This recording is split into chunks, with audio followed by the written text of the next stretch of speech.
A blanket of fog rolled in, thick and heavy.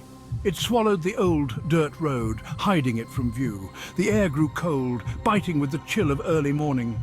This was Hollow Creek, or at least what was left of it. The town was gone, vanished into the past and forgotten by time. Only whispers remained. The fog pressed in, clinging to the gnarled branches of dead trees. It was as if the forest itself was exhaling a ghostly breath. The silence was unnerving, broken only by the occasional cry of a crow. It was a place where shadows danced and secrets lingered, hidden beneath layers of decay and despair. The fog seemed to hold its breath, waiting for something to stir within its depths. This was a place where the veil between worlds felt thin, where the living and the dead could almost touch. And on this particular morning, someone was foolish enough to venture into its depths. Hollow Creek. The name itself sounded like a whisper on the wind. It had once been a thriving mining town full of life and hope. Families had built their homes here, carved out a life from the unforgiving wilderness. But the earth had a way of reclaiming what was hers. The mine had collapsed decades ago, taking with it the heart of the town. The residents had been forced to flee, leaving their homes and their history behind. Now all that remained were crumbling foundations, overgrown with weeds and choked by vines. The church steeple, once a beacon of hope, stood crooked and decaying against the grey sky. Stories lingered about Hollow Creek, whispered around campfires and in hushed tones.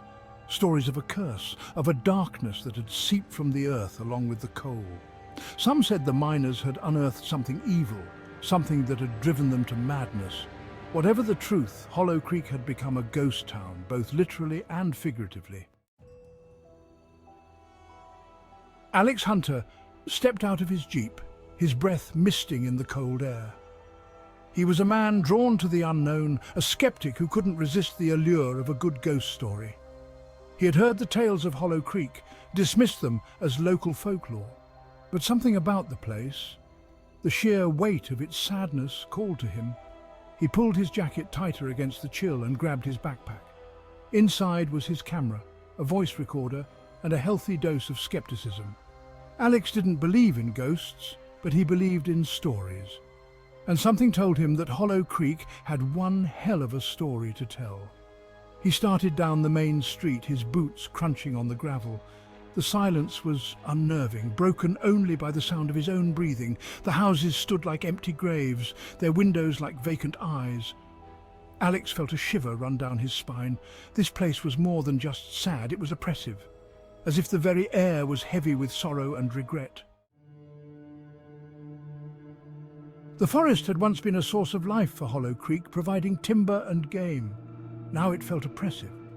The trees crowding in like silent witnesses. The path, barely visible beneath layers of fallen leaves, wound deeper into the woods towards the heart of the abandoned town. Alex's boots crunched on the damp earth, each step sending a flock of crows scattering into the fog. The silence was broken only by the sound of his own breathing and the occasional snap of a twig. But as he went deeper, he thought he heard something else. A whisper, faint and indistinct, carried on the wind. Was it his imagination, or was there something truly sinister lurking in these woods? Alex stopped, his hand instinctively reaching for the hunting knife strapped to his belt. He scanned the trees, his eyes searching for any sign of movement.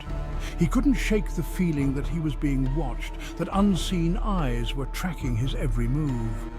The whisper came again, closer this time, a sigh of sorrow and despair. He was not alone.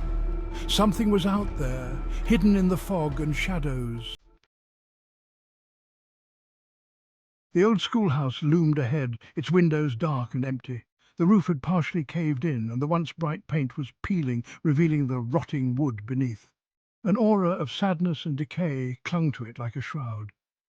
Alex cautiously approached, his hand hovering over the doorknob. He pushed the door open, wincing as it creaked ominously on its hinges. He stepped inside, his eyes slowly adjusting to the gloom.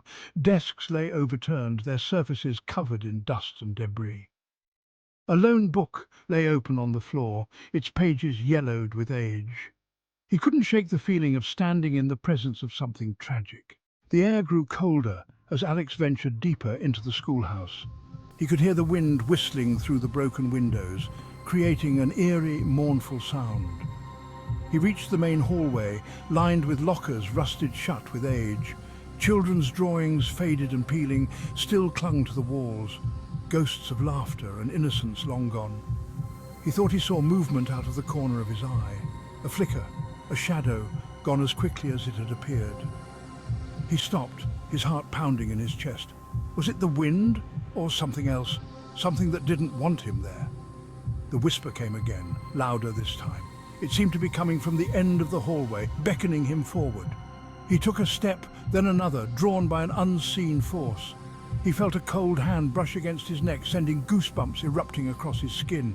He spun around, but there was nothing there. Nothing but the shadows and the wind, and the growing feeling that he was not alone. The door at the end of the hallway stood slightly ajar, a sliver of darkness beckoning him forward. He could feel his heart pounding in his chest, his breath catching in his throat. He reached for the doorknob, the metal ice cold beneath his touch. He hesitated for a moment, fear battling with curiosity. He took a deep breath and pushed the door open. The room was shrouded in darkness, the only light coming from the sliver of moon shining through a broken window. He could make out the shadowy outline of a figure standing in the center of the room. A woman, her long hair cascading down her back like a waterfall of darkness. The figure turned, and Alex felt a chill run down his spine. Her face was pale and gaunt, her eyes hollow and filled with an unspeakable sadness. He tried to speak, but no words came out. He was paralyzed with fear, unable to move or breathe. The woman glided towards him, her feet not seeming to touch the ground. He could feel her coldness, her despair, washing over him like a wave. The ghostly figure reached out, her hand passing through the air just inches from his face. The touch, though intangible, sent a jolt of terror through him. He stumbled back, his mind screaming at him to run, to escape the suffocating presence that surrounded him. He turned and fled, his heart pounding in his chest. He didn't look back, didn't dare to see if the ghostly figure was following him. He raced through the schoolhouse, his breath coming in ragged gasps. He could hear the whispers following him, taunting him, urging him to stop, to give in to the darkness. He burst out of the schoolhouse and into the relative safety of the woods. He didn't stop running until he reached his jeep, his lungs burning, his legs screaming for mercy. He fumbled with the keys, his hands shaking so badly he could barely get the key in the ignition. The engine roared to life and he sped away from the schoolhouse, the ghostly figure and the whispers fading into the distance. As he drove, the image of the ghostly woman in the schoolhouse continued to haunt him. Her hollow eyes, filled with an eternity of sorrow, seemed to burn into his memory. He had gone to Hollow Creek searching for a story, a ghost story that he could dismiss as local legend. But he had found something far more real, far more terrifying. He had found the truth behind the legend of Hollow Creek. The mine collapse wasn't just an accident, it was a tragedy that had unleashed something dark and malevolent into the world. The miners hadn't unearthed coal, they had unearthed a curse. He thought about the whispers he had heard, the feeling of being watched, the ghostly figure in the schoolhouse. He had gone to Hollow Creek a skeptic, but he was leaving a believer. He had looked into the abyss, and the abyss had looked back, and it had left an indelible mark on his soul. Alex never returned to Hollow Creek. The memory of that night, the ghostly figure and the oppressive atmosphere kept him away. He tried to forget, to bury the experience deep within his mind. But Hollow Creek had a way of staying with you.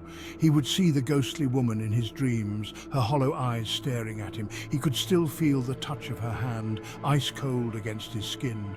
He knew Hollow Creek was not finished with him. The spirits of Hollow Creek lived on, trapped in sorrow and despair. Their whispers lingered in the wind, a reminder of hidden darkness. Alex, forever changed, carried the burden of his experience. The haunting of Hollow Creek